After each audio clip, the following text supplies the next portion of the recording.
Hi there.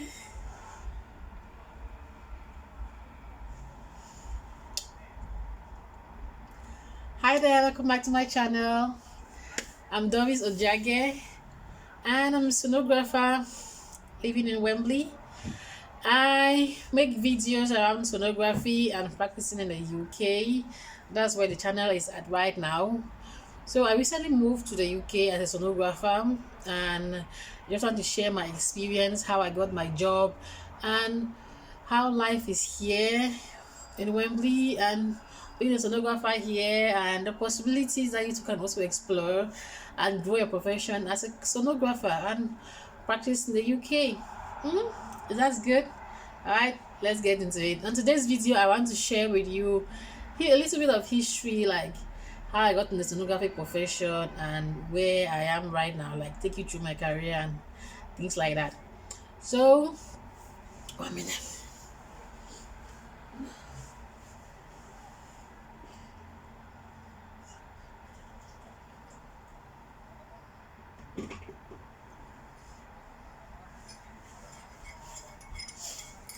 Hey.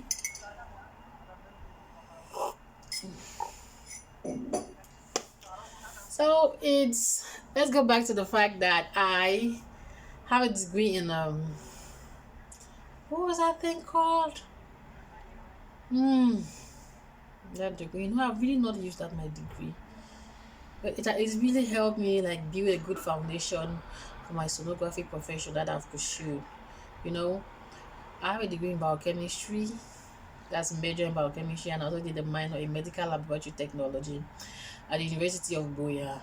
Now, I went into medical imaging sonography precisely because it was really fascinating when I heard about it. One of our lecturers owned the school, owned Hayams, one of our lecturers in MLT, he owned the school where I studied for my sonography program. And whenever he talked about it in class, I just found it really fascinating. Like you could just put some kind of like this is how I was thinking at that time. So you put something on somebody's body and you can see inside his tissues, can see inside the tissues, and like I was like wondering, and then I did a little bit of research and saw the images were black and white. Like how did they understand this? I really like challenging environment. I've always loved challenging things, and I love tech, and as a child I always wanted to be in the medical field and things like that. I was always the one that was saying doctor, doctor, doctor. I guess I just bought into the hype and I just wanted to be a doctor too, I guess. But whenever he spoke about it, it was really, really encouraging. And at the end of my program, I decided to go into it. And so far, I'm really grateful I met him and that he was my lecturer, even though he gave the most difficult exams. He gave the most difficult and technical exams, but it's so easy. But just so difficult and technical in a way, like you could get 100 on 100 and you could get a zero. Like it was that easy. So, but even though I'm happy I met him, and that was a good part of my life so far, I guess.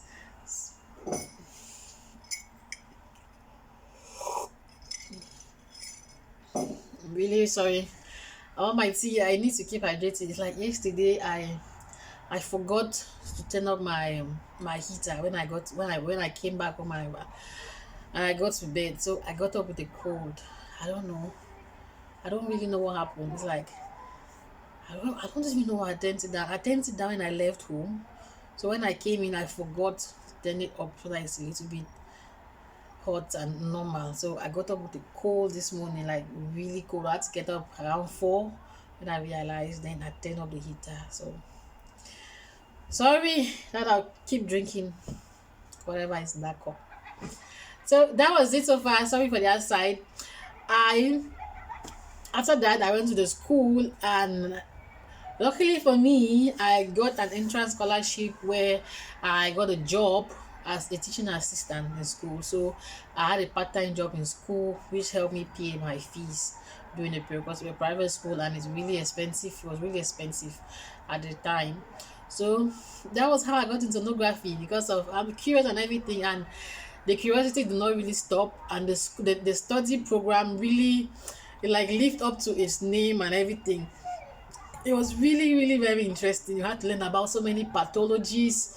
We learned about so many physics terms, and you did like physics. You have to learn physics. You learn the specs of the machine, how the machine works, how is it that it comes to produce all images, the gray scale, and it was really, really interesting. So if you're somebody who likes to blend a little bit of medical imaging, right? You love medicine and being in the healthcare, but you don't really want to be with that blood and really into, like into patient care. So that, like, I for one, I'm a really empathetic person. It's a good and a bad character, I think, a good and a bad trait, because when you're too empathetic, you take people's troubles home with you, and it also hurts in such a way that you cannot like do your job for so long without breaking down, like you just wear off. So that's something that I do. And being in sonography, you're not really into patient care that way, that you like take it home with you more often. You do a lot of cases that come to my unit, and I just cannot help but they take it home with me. I'm that kind of person. I really care so much that I go home and I'm worried about the patient that I scanned and things like that. But if you're that kind of person, that part, it really bothers you.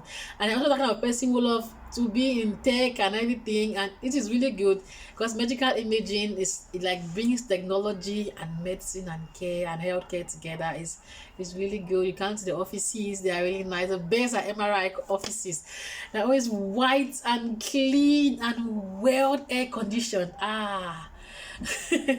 People used to come to my office just to relax, because the AC is always on. Because if they're not AC, the machines will get bad. It's not really like we are biased and we keep insisting on AC in our office. We just need it for our machines to work properly and have a long lifespan. It's not like I want to destroy the hospital's equipment. You know what I'm saying. So we need the AC. So that's one point that I really enjoyed in my working life. And what other story should I tell you about my life so far as a sonographer? Yeah, school was good. So I that right from school I was able to earn as a student, and immediately after school I got a job. So the job market is really fluid, and I get a job anywhere as long as you're willing to travel. Sometimes there's a lot of congestion in particular towns and areas, but if you're willing to travel, you can get a job anywhere. Like right now that I'm talking to you, there's a job in there's a job in Kumba, there's a job in Far North. Of course, there are many jobs here in the UK, of course. I'm talking about these are places I mentioned are places in Cameroon.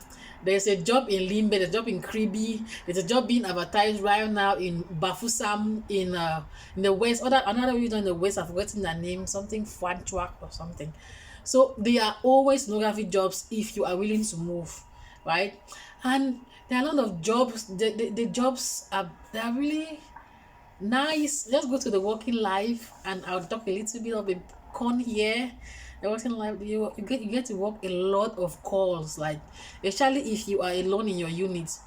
You get to work a lot of calls. There might be an emergency call in the night, the accident cases, emergency issues, especially obstetrics, a lot of obstetrics and abdominal cases that come at odd hours. Like you get calls, so you cannot really say you work a 9 to 5 if you're alone in your unit, unless you're the kind of person that you have put your foot down, like okay 9 to 5, or else you get paid extra. And then your management can be like, don't call out on these cases, don't call out on these cases. But oh my god, I remember when I was in Fuman, my house to the hospital, it wasn't really that far, but there was just this hill that you have to climb from my house to get to the road before you get public transport. So whenever I get home and then they call me, it's like I'm dying inside. When you just get home and you're about to take off your dress and have a meal or even prepare something, or maybe you even left work and you went to the market to get something to come and cook. And then you just get home, maybe you're just putting the pot on the fire, and then you are being called back to work. You know how that feels, right? So that's one of the cons in being a sonographer. Like, especially when you are working like the service is, you get a lot of patients, and then you are understaffed. So there's no particular person for calls these days and everything. So you don't know when they will call you. Your life is just on that roller coaster. You really don't know. So that's one of the cons that I experienced during my practice in Cameroon. And for the rest, that's not been pros for me. Job is good, the pay is good with respect to other healthcare professional in that category, the pay is good. The pay is really good that people go out of their way to sabotage sonographer's salary. Like they want to know how much you are being paid so that they can sabotage it. Like it's a thing. Especially in my country. I don't know why. Especially nurses. It's like we have problem. What did we ever do to nurses? I don't understand. It's not our fault that we went to study sonography. You can also go and study it, oh. But I don't know. It's like it's a thing. I don't know if it's happening in other countries or other sonographers, but especially older nurses, they I don't know how they always come about to know about our salaries, but they always know. And when they know, you can actually feel that there's a feud. Like, my God, like I don't know why it really our salary hurts them. So the salary is good. It's good. That's been good so far. I think so far in my career, it has just been that they call not knowing when you'll be called for work, and you can be called over anytime, and you're just working at every time. Especially in Kumba, when I'm working in Kumba, like you are just on call. You just leave the hospital and you are just down to take a bike, and you take a bike and you are leaving and your phone is ringing. Sometimes you don't even hear it ring until you get home, and you get home, and since I'm a very empathetic person, I am now worried. Like, what is an emergency case? Then what is it? None of the worst thing is you rush back to the hospital and you have a normal case, and the patient is not an emergency, and then the patient does not even have the money to pay for the fees. Like, you have just wasted your time. You are thinking, especially me, I waste my time thinking about the stress that the patient is probably going through, waste my time struggling back, running back, that up and down for nothing, and it really hurts.